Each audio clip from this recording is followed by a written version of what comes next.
আজকে আমরা একেবারে সরাসরি মোটর ভেহিকলস কলকাতা এবং পুলিশকে আমরা বললাম অবিলম্বে স্কুল এখন বন্ধ, এই স্কুলের থেকে লিস্ট নিয়ে কোন কোন গাড়ি চলে এবং প্রাইভেট গাড়ি চলতে দেওয়া হবে না এই ব্যাপারে অবিলম্বে নির্দেশনামা জারি করতে।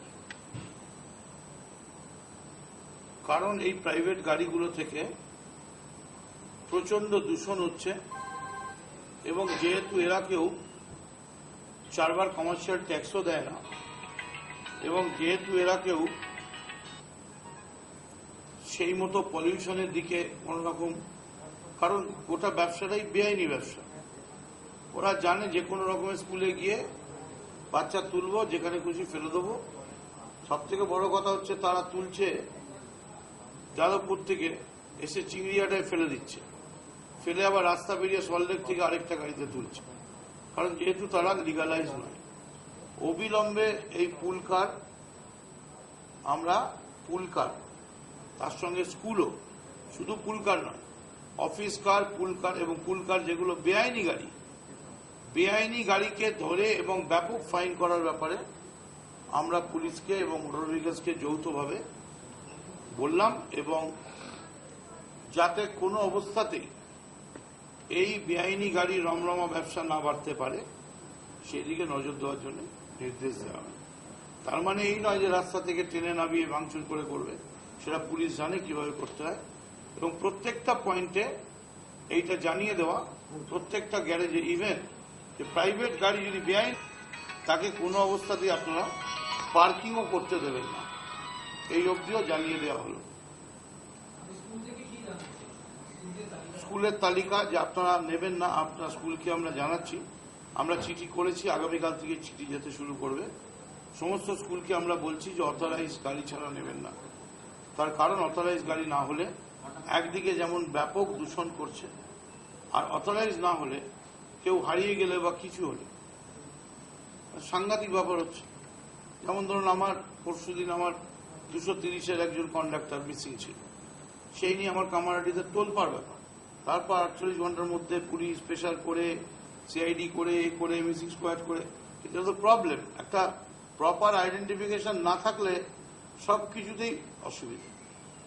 তো আমরা এই প্রপার আইডেন্টিফিকেশনের উপর জোর দিচ্ছি এবং কলকাতার রাস্তায় যেভাবে বেআইনি গাড়ি তারা ধোঁয়া সৃষ্টি করছে এবং সেই সমস্ত ব্যাপারেই পুলিশকে নজর দেওয়ার জন্য।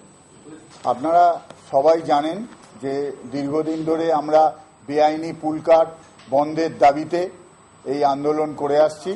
কলকাতা ও শহরতলির প্রায় 2500 স্কুল বাস চলে, যেটা West Bengal contract carriage owners and operators অ্যাসোসিয়েশনের অধীনে বা এদের সদস্যদের বাস।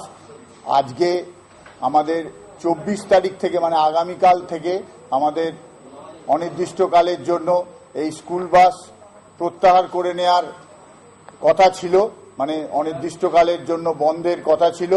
এর আগেও এটা 20 আগস্ট থেকে হওয়ার কথা ছিল, মন্ত্রী মশাইয়ের অনুরোধে আমরা সেটা উইথড্র করেছিলাম। এবারও আমরা মন্ত্রী মশাই যে আজকে যে মিটিংটা, যে সভা হলো, আপনারাও দেখেছেন, ডিসি ট্রাফিক, কলকাতা পুলিশের ডিসি ট্রাফিক 1 এবং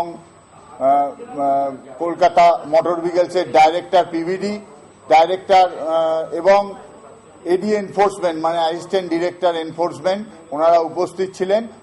ওনাদেরকে মাননীয় মন্ত্রী, পরিবহন মন্ত্রী পরিষ্কারভাবে নির্দেশ দিয়েছেন যে বেআইনি পুলকার বিরুদ্ধে যেন অবিলম্বে ব্যবস্থা নেওয়া হয় এবং এই গাড়িগুলোর বিরুদ্ধে যেন কেস করা হয়। সেই আজকের এই সভা, যে জয়েন্ট মিটিং উনি করলেন, এবং বিগত দিনেও একটা 3 তারিখে 3রা অক্টোবর সেদিন জয়েন্ট সিপি ট্রাফিক ছিলেন, একটা মিটিং উনি করেছিলেন এবং নির্দেশ দিয়েছিলেন। এবং হ্যাঁ, এই তারপরেই যাচ্ছি এবং তার ভিত্তিতে আমরা আগামীকাল থেকে যে আমাদের ধর্মঘট ডাকা ছিল সেটা আমরা আপাতত ডেফার করছি। আমরা দেখতে চাই যে মাননীয় পরিবহন মন্ত্রী যে নির্দেশ দিলেন সেই নির্দেশ আগামী দিনে কিভাবে কার্যকর করা হয় এবং সেই কার্যকর করার ওপরে নির্ভর করছে আমাদের আগামী দিনের কর্মসূচি।